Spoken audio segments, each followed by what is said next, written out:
Dua sejoli pelaku pencurian mobil berhasil diamankan Satreskrim Polres Muara Enim. Dalam aksinya, kedua pelaku menggunakan HT sebagai alat komunikasi.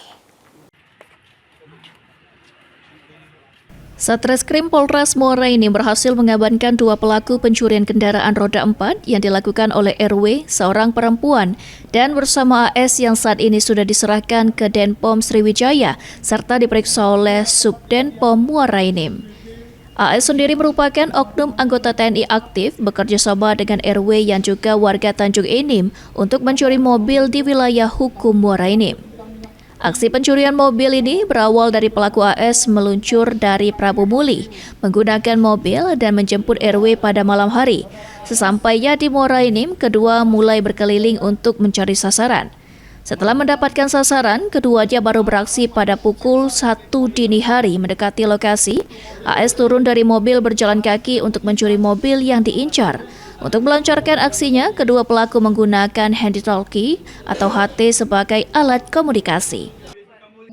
Kasat Reskrim Polres Muara Enim, AKP Yogi Sugama Hashim mengatakan, tersangka AS sudah diserahkan ke Denpom dan dilakukan pemeriksaan. Sedangkan mobil yang dicuri berhasil diamankan.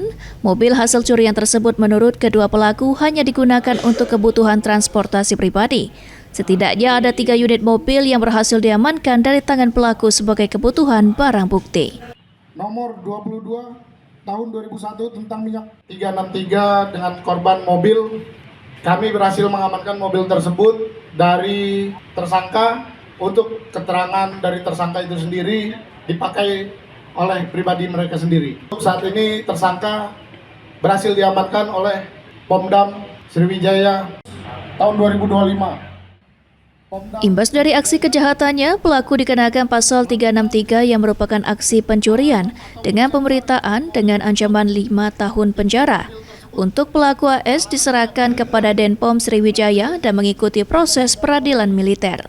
Mardian Syapal TV.